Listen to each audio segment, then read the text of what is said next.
우리 교회가 있고, 여러분 아시는지 모르겠는데, 교회가 또 모여서 교회 위에 노회라고 있습니다. 노회. 노회는 가을, 봄 모이는데, 목사님은 다 노회원이고, 목사 수만큼 우리 장로님들이 가서 노회로 모입니다. 이 노회의 교회는 행사나 모든 것을 보고합니다. 중요한 보고 중에 하나가 재정보고, 우리 결산행거 노회 다 보고합니다. 목사님들이 노회 모이면 어느 교회가 지금 재정이 어떻게 되고 있다, 뭐 이런 거 다 알게 되는 거죠. 저는 은퇴하고 나서 노회를 안 가는데, 얼마 전에 어떤 목사님, 친한 목사님 만났는데, 그 목사님이 저보고 하는 말입니다. 제가 그대로 옮겨보겠습니다. 목사님, 요즘 부민교회가 탁 치고 나오고 있습니다. 이러더라고요. 무슨 뜻인지 아시겠죠? 예, 다 이렇게 침체되고 현상유지인데 부민교회만 아마 재정을 보신 것 같아요. 이렇게 재정이 모든 걸 보여주니까 부흥하고 있다. 그런 뜻으로 한 말이었는데 제가 그 말 듣고 참 기분이 좋았습니다. 기뻤습니다. 앞으로 계속해서 우리 목사님과 힘을 합쳐서 우리 교회는 치고 나가는 교회 되기를 주님의 이름으로 축복합니다. 제가 은퇴하기 전에 목회할 때에 부민교회 말고 다른 교회에 목회할 때에 이런 일이 있었습니다. 어버이주일, 부모님 축복주일을 앞두고 그 전에 고린도전서 13장, 사랑장을 계속 연속 강해를 해오고 있었습니다. 근데 어버이주일이 이제 딱 오니까 제가 고민이 되는 거예요. 고린도전서 13장 강해를 계속하느냐, 중단하고 따로 어버이주일 설교를 하느냐 고민하다가 부모 공경도 역시 사랑이지 않느냐 그렇게 생각하고 어버이주일 설교를 따로 하지 않고 어버이주일날 고린도전서 13장 강해를 계속했습니다. 주일이 지나고 이렇게 피드백된 이야기들이 제 귀에 들리는데 무슨 말이 들리느냐 하면 이번 어버이주일은 부모 공경하라는 설교 안 들어서 참 좋았다. 이러는. 제가 그 말 듣고 약간 충격받았어요. 물론 극소수겠지만, 어버이 주일날 부모 공경하라는 설교를 듣기 싫어하는 사람도 있구나 하는 생각이 들었습니다. 그 교회에 부모 공경하라는 말 듣기 싫은 사람이 있었다면 우리 교회도 있겠지요. 그런데 아셔야 합니다. 부모 공경은 내가 하고 싶으면 하고 하기 싫으면 안 하고 선택의 문제가 아닙니다. 부모 공경은 하나님의 명령입니다. 십계명, 인간관계의 계명의 제일 첫 번째 나오는 5계명이 부모 공경하라는 명령이잖아요. 부모 공경 안 하면 하나님의 명령에 불순종하는 것입니다. 부모 공경은 하느냐 하지 않느냐 이걸 생각할 것이 아니고 어떻게 하면 잘 할 수 있느냐 이것을 생각해야 합니다. 당연히 해야 하는 이 부모 공경이 왜 잘 되지 않을까? 제 생각에는 부모님의 마음, 부모님의 사랑을 모르기 때문이다. 그렇게 생각합니다. 당연히 알지요. 부모 되어 보면 알지요. 그런데 쉽게 잊어버리는 거예요. 생활하면서는 부모님 마음을 잊어버리니까 부모 공경이 제대로 안 되는 겁니다. 그래서 오늘 부모님의 마음, 부모님의 사랑에 대해서 말씀을 드리려고 합니다. 언젠가 어버이주일에 기억나실지 모르겠습니다만은 아버지의 마음이라는 제목으로 설교한 적이 있습니다. 그래서 오늘은 어머니의 마음에 대해 말씀을 드립니다. 어머니의 마음, 아버지의 마음, 모양은 조금 달라도 본질은 같습니다. 그래서 어머니의 마음을 깨달으면서 아버지의 마음도 함께 깨닫는 그런 시간 되기를 바랍니다. 오늘 읽은 말씀, 이 이야기 여러분이 대부분 다 아실 거예요. 예수님께서 한 번은 이방 땅에 갔는데 이방 여자 하나가 와서 예수님에게 부르짖었습니다. 다윗의 자손이여 나를 불쌍히 여기소서 내 딸이 귀신 들렸나이다. 여자가 부르짖는데 예수님이 못 들은 척했어요. 듣고도. 제자들이 답답해서 선생님 저기 여자가 부르짖고 있습니다. 그랬더니 예수님 하시는 말씀이 나는 이스라엘의 이런 자 외에는 보냄받지 아니했다. 무슨 뜻입니까? 나는 이방 여인 상관하지 않는다. 관심 없다. 보통 사람 같으면 그 말 듣고 집에 가야 되지요. 근데 여자는 오히려 예수님 앞에 와서 엎드려서 다시 한 번 더 나를 불쌍히 여겨달라고 부르짖습니다. 예수님 하시는 말씀이 자녀의 떡을 취하여 개들에게 주는 게 마땅하지 않다. 이야, 참 무시무시한 말이죠. 너는 개다. 개가 무슨 자녀들이 먹는 은혜, 이스라엘 백성이 받는 은혜를 받으려고 하느냐. 이런 모욕이 어디 있습니까? 그런데 여자가 놀라운 말을 했지요. 주님의 말씀 맞습니다. 그러나 개들도 주인의 상에서 떨어지는 부스러기는 먹습니다. 예수님, 여자야, 내 믿음이 크다. 내 믿음대로 되리라. 그리고 딸이 고침 받지요. 우리가 이 이야기를 생각할 때 당연히 여인의 믿음을 생각합니다. 본문도 여인의 믿음을 말씀하고 있습니다. 그런데 조금 다른 각도에서 들여다보면 이 본문 속에는 자녀를 향한 어머니의 마음이 나타납니다. 제 생각에 자녀를 향한 부모의 마음이 이 본문보다 더 잘 나타내는 말씀은 성경에 없다 싶습니다. 정말 자녀를 향한 어머니 마음이 어떠한지 잘 보여줍니다.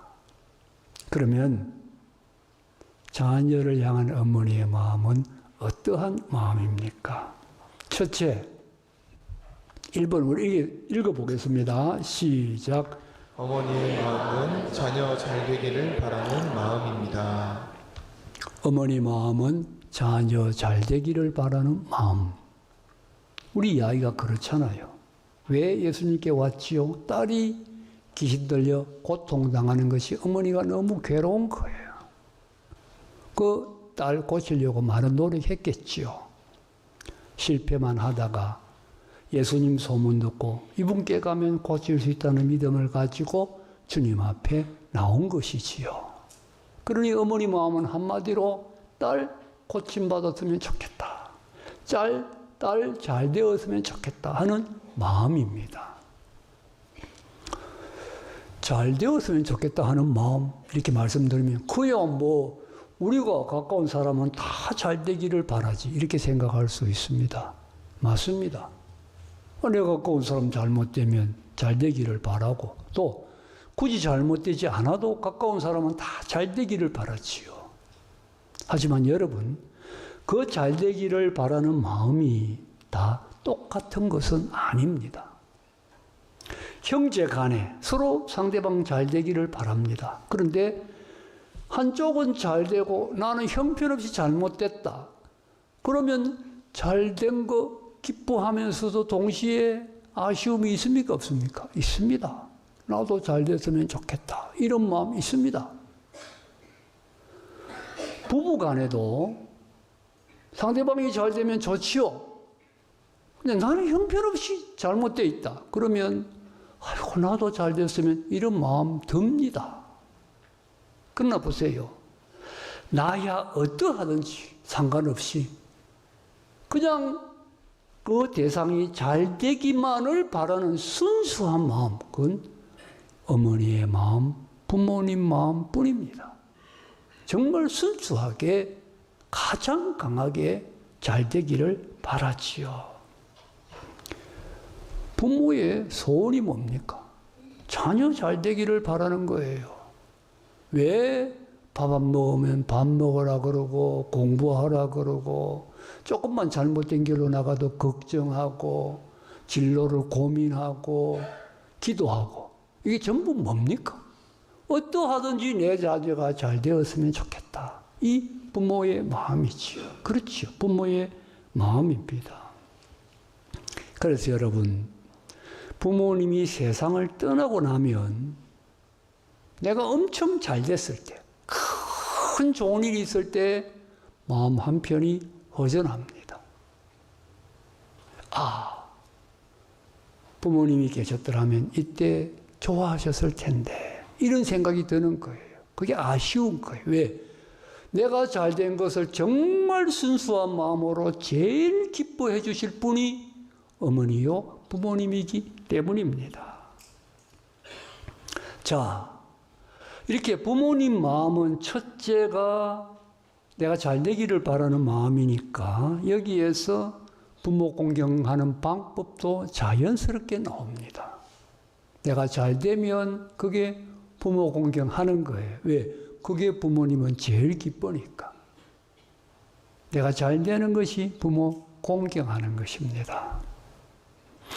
요즘 우리 젊은이들 결혼을 안 하는 젊은이들이 많다. 제가 그렇게 듣는데 그 젊은이들 중에서는 결혼하고 싶은데 안 이루어져서 못하는 젊은이들도 있지만은 어떤 젊은이들은 비혼주의자 이런 말이 요즘 있다 그래요. 아예 나는 결혼이 싫다, 안 한다 이런 젊은이도 있다고 들었습니다. 어떤 권사님에게 제가 직접 들은 이야기인데 딸이 소위 말하는 비혼주의자예요. 결혼을 자기는 안 한다는 거예요. 그러니까 아무리 엄마가 소개팅을 만들어줘도 안 봅니다. 안 보니까 무슨 소용이 있습니까? 소용이 없죠. 나는 혼자 산다는 거예요. 나이가 드니까 집에 같이 있기는 좀 불편하니까 독립해가지고 오피스텔 사는데 어머니의 마음은 그렇게 마음이 아프다는 거예요. 한 번은 딸이 집에 와서 뭔가 가지고 이제 자기 처소로 가는데 그걸 뒤에서 자기가 지켜보는데 가슴이 짠하더라. 저한테 그렇게 이야기를 하더라고요. 우리 결혼 안 하는 젊은이들 왜 안 하는지 모르지만 한 가지 분명히 알아야 됩니다. 내가 결혼 안 하는 것이 내 부모님에게는 마음의 짐이다. 큰 짐이다. 큰 아픔이다. 그건 아셔야 합니다. 내가 잘 되는 것이 부모님 공경하는 거라고 했는데 잘 된다는 말은 다른 말로 하면 잘 사는 거지요. 그런데 잘 살면 부모 공경하는 것인데 저는 우리나라의 잘 산다는 말의 개념을 다시 한번 정리할 필요가 있다. 그렇게 생각합니다. 여러분 잘 산다 하면 어떤 사람 보고 잘 산다 그럽니까? 돈 많은 사람 보면 저 사람은 잘 산다 그러거든요. 이건 우리가 옛날에 너무 가난했어. 돈에 한이 맺혀 있을 때 그때 돈 많은 사람 보면 무조건 잘 산다. 그런 개념이 생긴 거예요.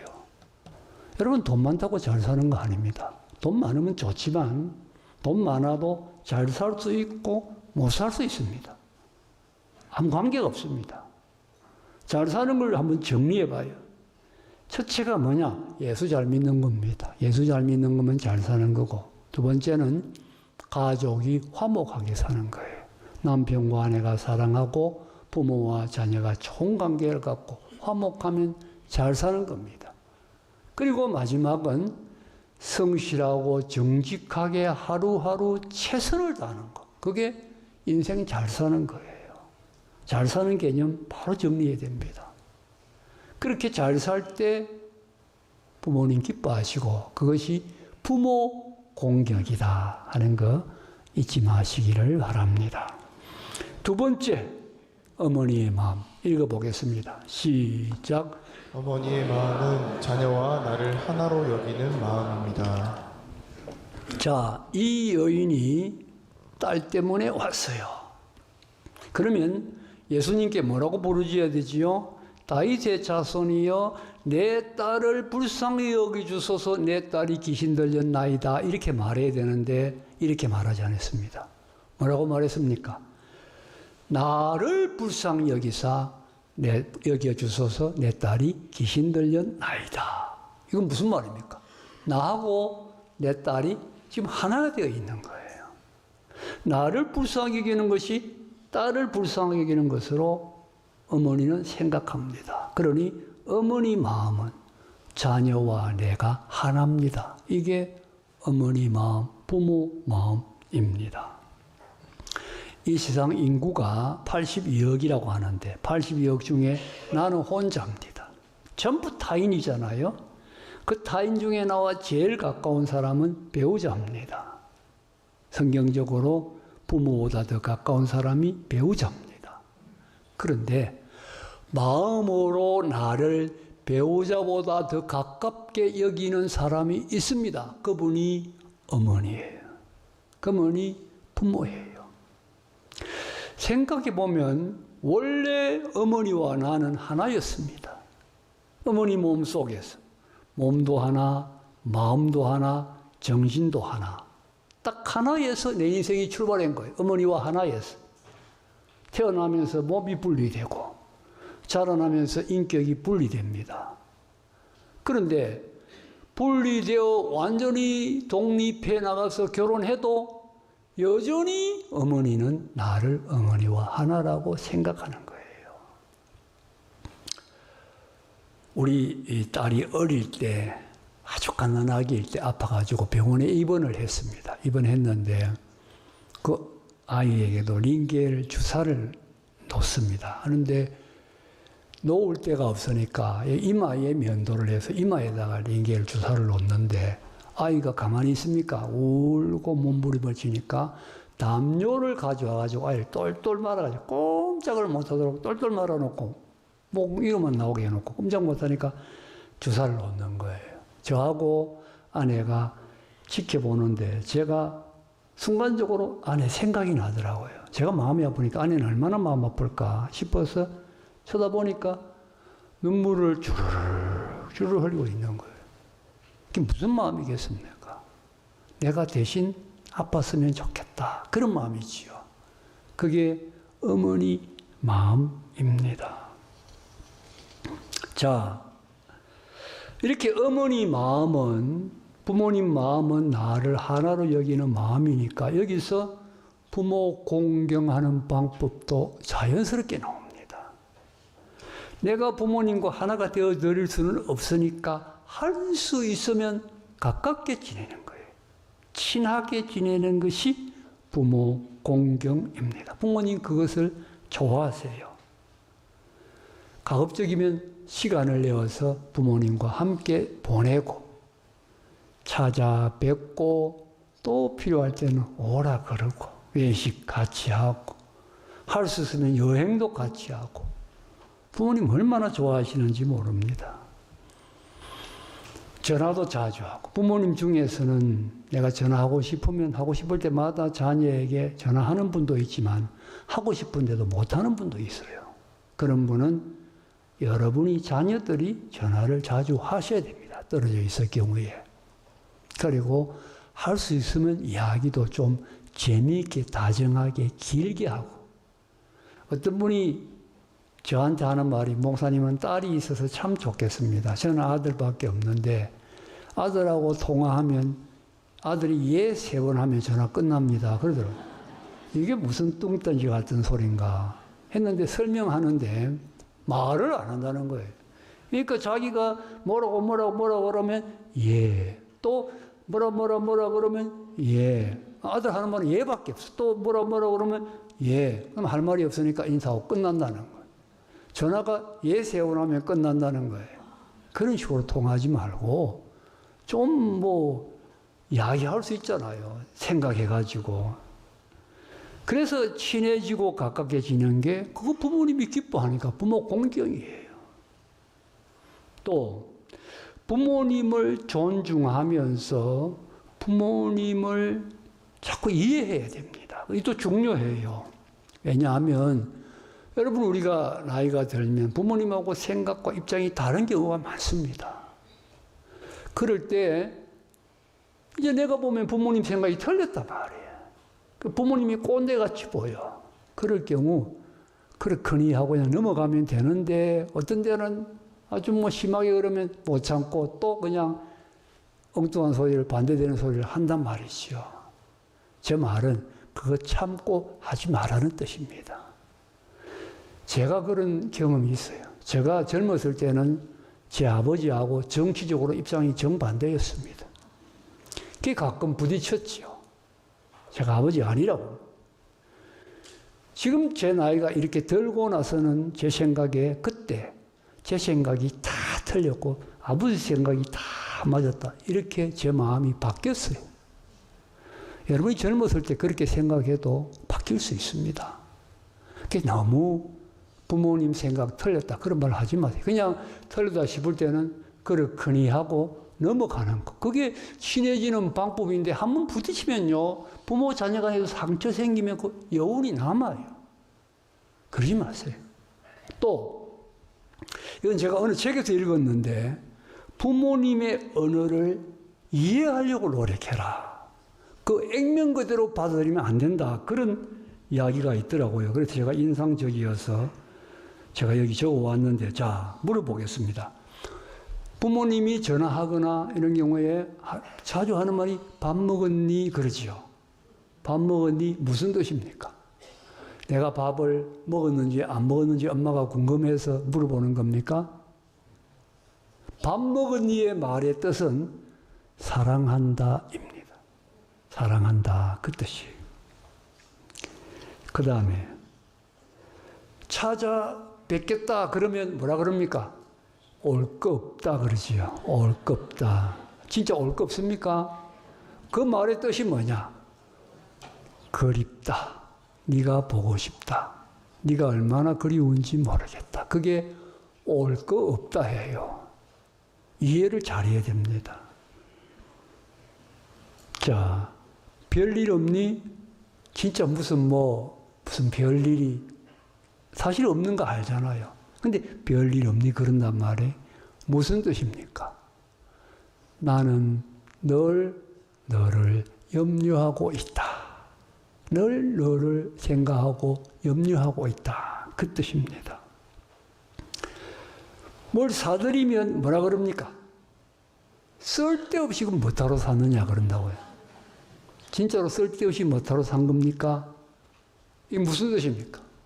너 힘들게 돈 버는 거 안쓰럽다.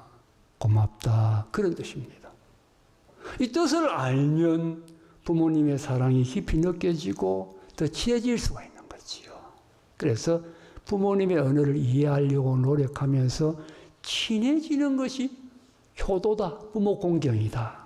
잊지 마시기를 바랍니다. 세 번째 읽어보겠습니다. 시작. 어머니의 마음은 자녀를 위해서라면 어떤 희생도 기꺼이 감당하는 마음입니다. 희생을 기꺼이 감당하는 마음. 자, 이 여자를 다시 생각해 보십시다. 예수님이 너는 개다. 개가 무슨 주인의 먹는 음식을 먹으려 할 때 이분이 간도자, 돌아가자. 이런 마음 조금 들었겠습니까? 안 들었겠습니까? 들었을 것 같아요. 사람인데 왜 그런 마음이 안 들었겠습니까? 아이고, 참 이렇게 매몰찰 수가 있냐? 돌아가자.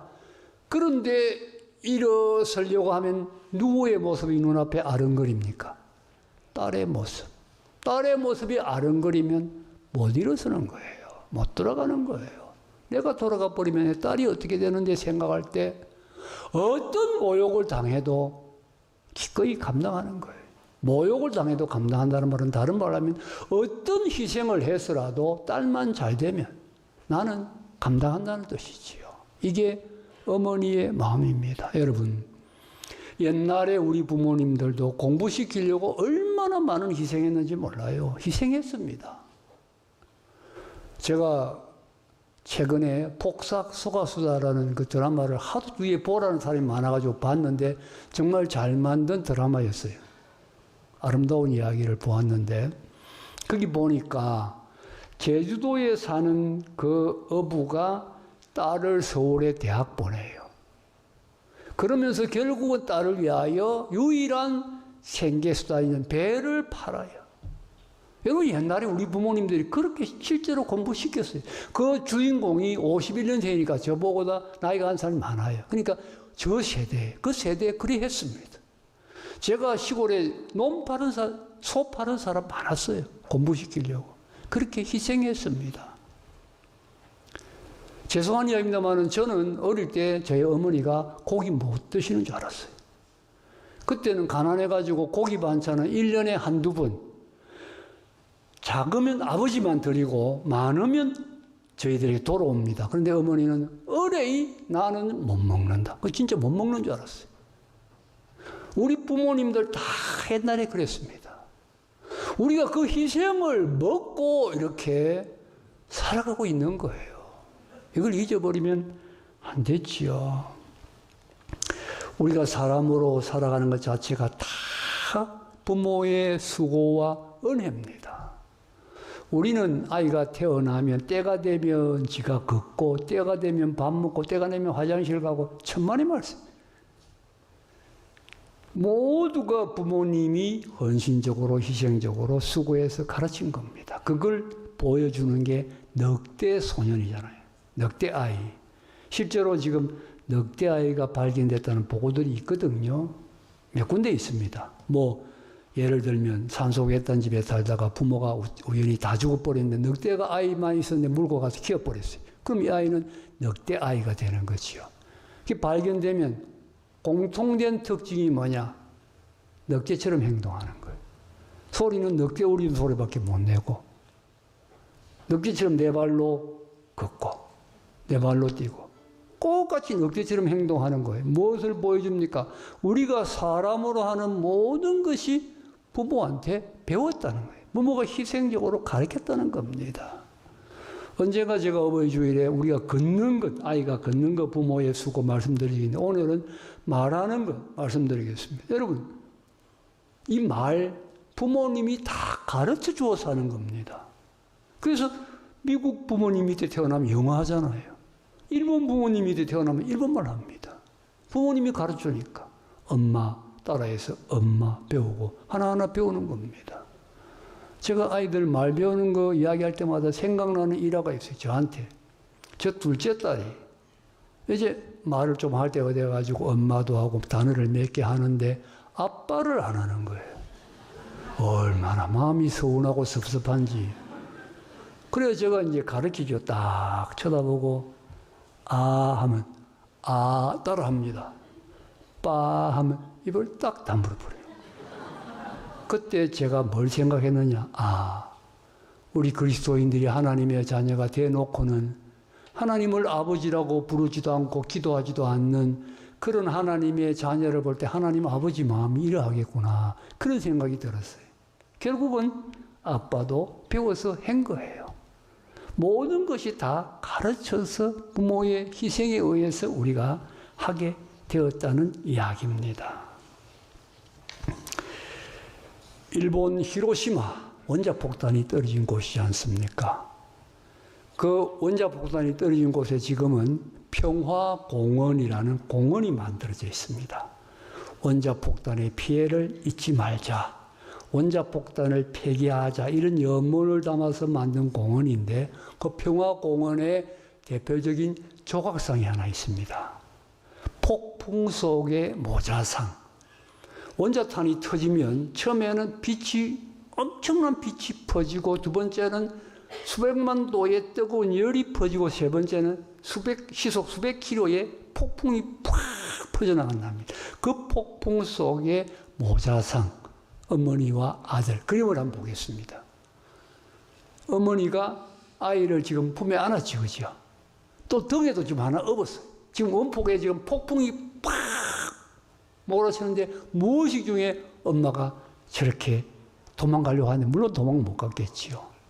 실제로 원자폭탄이 터졌을 때 어머니와 아이가 발견됐는데 품에 있는 아이가 발견됐는데 어머니는 죽었고 아이는 살아있는 게 발견됐답니다. 그래서 이제 어머니와 아이를 모티브로 해서 저 조각상을 이 공원의 대표 조각상으로 만들었다는 거예요. 무의식적으로 내가 죽어서 자녀 살릴 수 있으면 내가 죽을 수 있는 것이 어머니입니다. 그게 어머니의 희생이에요. 이 희생이 나에게도 있었어요. 그래서 내가 지금 살고 있는 거예요. 그러니 부모 공경은 어떻게 하면 되겠습니까? 이 부모님의 희생에 만분의 1이라도 보답하기 위해서 나도 부모님을 위하여 희생하면 그게 부모 공경입니다. 시간 희생하고, 연로하셔서 잘 못 움직이면 내 몸으로도 희생하고, 물질적으로도 희생하고, 용돈도 좀 많이 드리세요. 여러분, 부모에게 자녀가 또 주는 돈하고 다른 방법으로 내가 갖게 된 돈은 그 의미가 다릅니다. 자녀가 주는 돈이 제일 기쁘고 제일 좋아요. 부모님께 용돈도 잘 드리는 것도 부모 공경이다. 부모 공경입니다. 어머니의 마음 오늘 세 가지인데 잘 되기를 바라고 하나로 여기고 희생합니다. 자, 그런데 여러분 한번 생각을 해보세요. 이 세 가지가 어디에서 온 겁니까? 내가 정말 잘 되기를 바래서 죄에서 나를 구원해 주시고 멸망에서 구원해 주시고 인도해 주셨다가 영원한 천국에서 살게 되도록 해 주시는 분이 누굽니까? 하나님 아버지. 내가 잘 되기를 원하시는 하나님 아버지. 나와 정말 하나가 되고 싶어서 하나를 여기서 내 속에까지 들어와셔서 나와 하나 되신 분이 누굽니까? 성령 하나님. 나를 위하여 희생하되 생명까지 희생하신 분이 누구십니까? 우리 예수님. 그러니 어머니의 마음은 성부, 성자, 성령 하나님의 마음의 그림자입니다. 어머니의 마음 속에 하나님의 모습이 있는 거예요. 그래서 부모 공경하는 것이 하나님 공경하는 것이고 부모 공경할 때 하나님 기뻐하십니다. 부모 공경할 때 하나님이 복을 주십니다. 다시 한번 부모님의 마음을 깊이 헤아려서 남은 생에 부모 잘 공경하는 여러분 다 되시기를 주님의 이름으로 축복합니다. 우리 교회가 76주년을 달려가고 있는데 오늘 어버이 주일 혹은 부모님 축복 주일인데 우리 가정의 부모님뿐만 아니라 우리 교회의 참 어르신들의 신앙의 모범과 기도의 눈물이 있었습니다. 그래서 늘 우리 고라 자손이 예루살렘 성전을 바라보고 마음에 시온에 들어가 있었고 교회를 사모하는 마음이 있었던 것처럼 우리 어른 신앙의 선배님들의 참 귀한 신앙의 계대가 지금 다음 세대까지 이어지고 있는 것 같습니다. 우리 신앙의 어른들, 부모님들 헌신, 기도 감사합니다. 축복하는 마음. 여호와는 네게 복을 주시고 너를 지키시기를 원하며 여호와는 그 얼굴을 네게 비추사 은혜 베푸시기를 원하며 여호와는 그 얼굴을 네게로 향하여 드사 평강 주시기를 원하노라. 아멘.